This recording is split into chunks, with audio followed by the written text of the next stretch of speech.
Hello everyone! Welcome to the 4th of Winter/Christmas specials, even though this is more special than Winter special. But it's time for another experiment, more Omegaverse, and a possible new Polyship. As always, special thanks to my lovely patrons, members, and all of you who still watch my videos. Don't forget to subscribe to keep up with the uploads, and check out the members only posts. The Jealousy and Confession series are pretty much done there.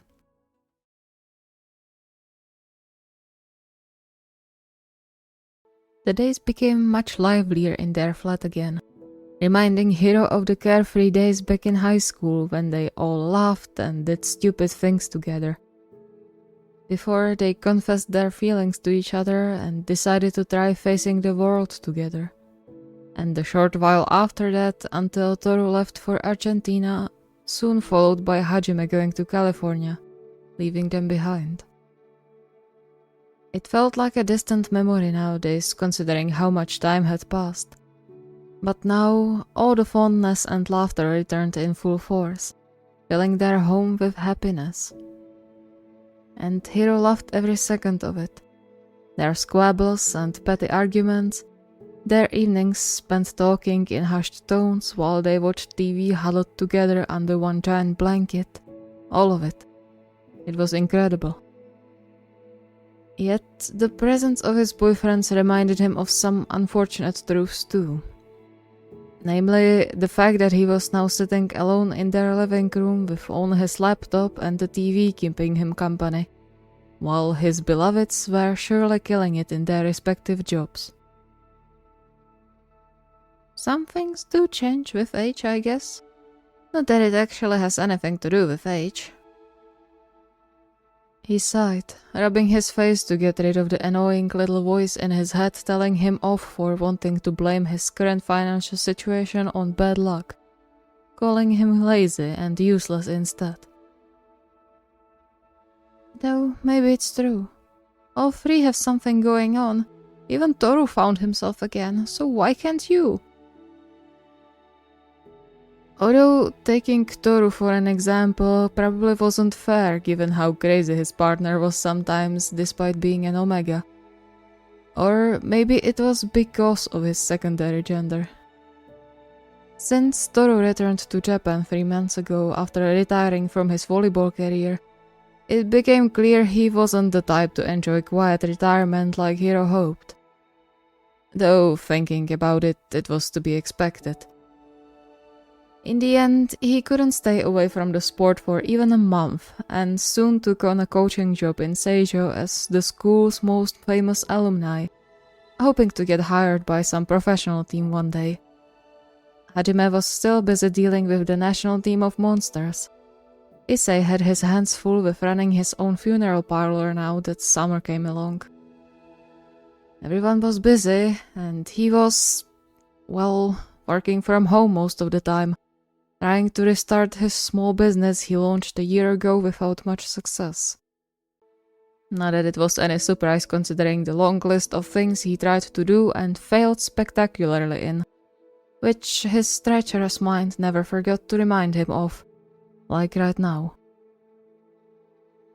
It's like even gods don't want to give me a chance. What did I do so wrong that nothing lasts? The longest running thing I have going on is this relationship. And who knows if it wasn't thanks to Toru and Hajime leaving. He didn't want to think about it like that, but in moments like this, he couldn't help it. He tried not to take it too hard and kept searching for that one thing he could finally be good at.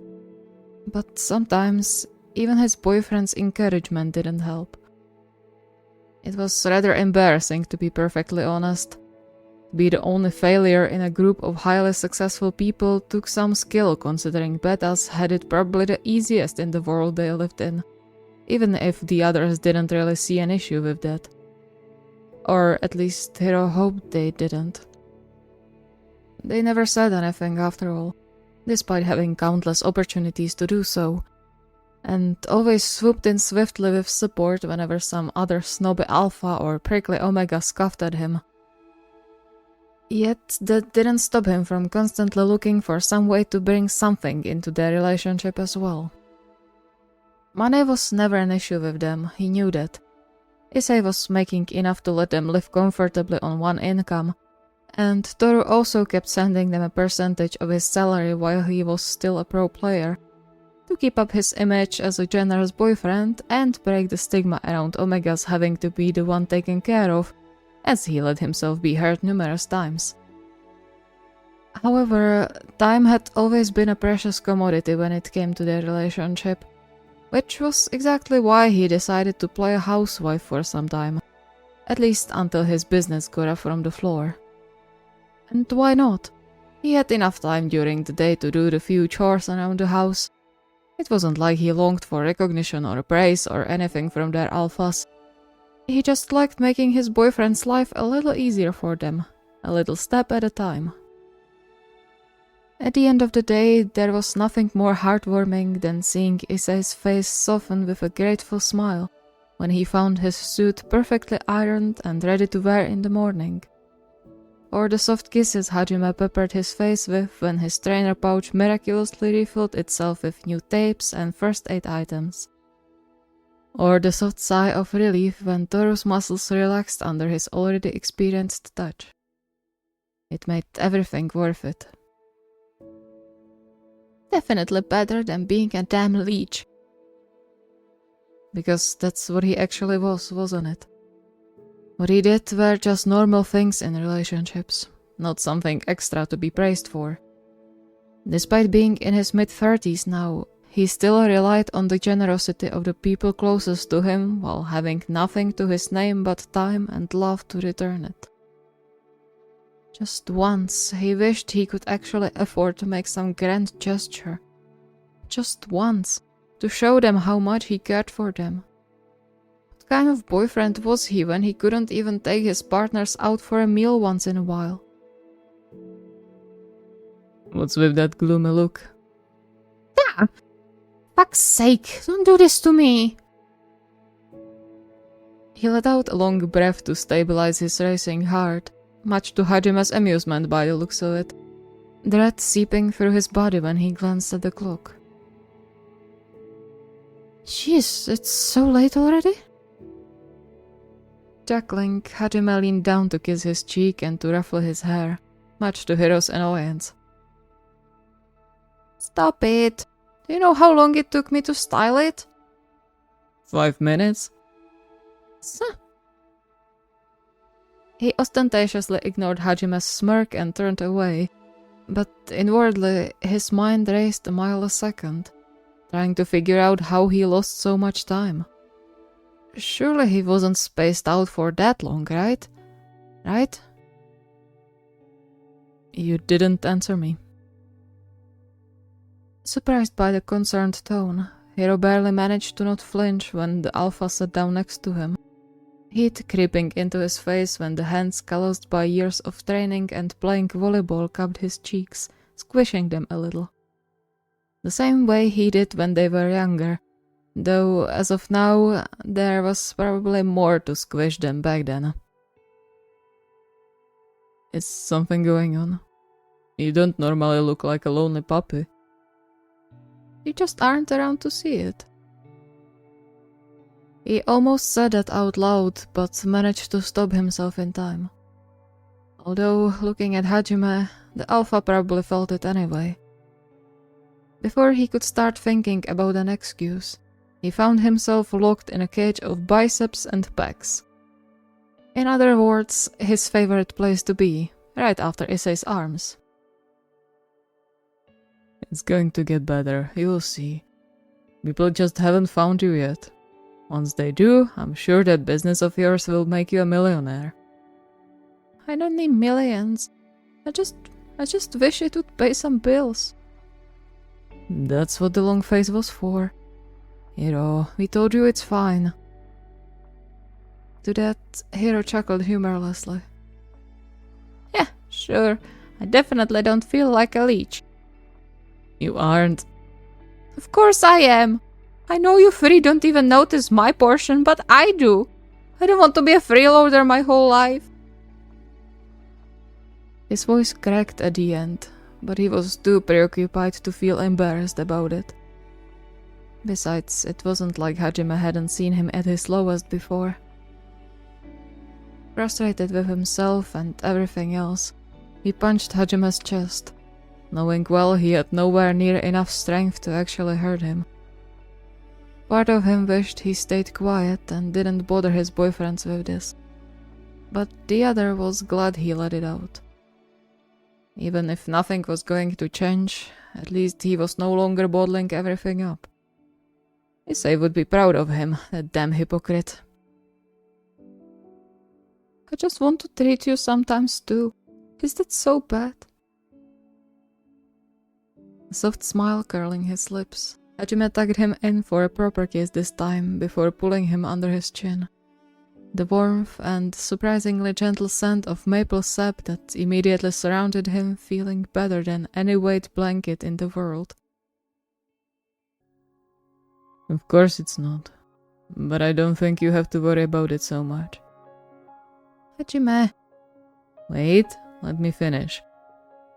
The thing is, we love taking care of you, you know? And we want you to find something you would find joy in doing instead of settling for some soulless job just to pay the bills. He paused for a second, a smile clearly hearable in his voice when he spoke again. Ain't that right? Yep, you got it. Hiro flinched, instantly recognizing Issei's amused voice. Yet Hajime's grip didn't let him escape the absolutely mortifying experience of being overheard whining about his situation, forcing him to hold through the tickle attack of Issei's short stubble as he peppered his face with kisses. Stop it! He tried to push his partners away in between the breathless huffs and puffs, but it only made both alphas attack him more relentlessly. This is torture! Leave me alone, you damn brutes! Nah, not happening. Yeah, not until you smile properly again. I wasn't smiling. Whining quietly, Hiro shot a hopeful look to Toru, who just appeared in his field of vision. But even the little flicker of hope was squashed the moment he saw the wide grin splitting the Omega's face. Gunpile! He huffed under the new weight that draped over him, reminded of just how much muscle mass Toru gained over the years in Argentina. But then, with one last glare in his boyfriend's direction, he gave up and melted under the touches, his heart fluttering like a swarm of butterflies. Maybe things were a little brighter than he thought. In the end, if they hadn't gotten sick of each other yet, now was hardly the time for it. Thanks. He got no words in answer, but the gentle warmth spreading through his body and the mix of pleasant scents surrounding him spoke more than 1,000 words could.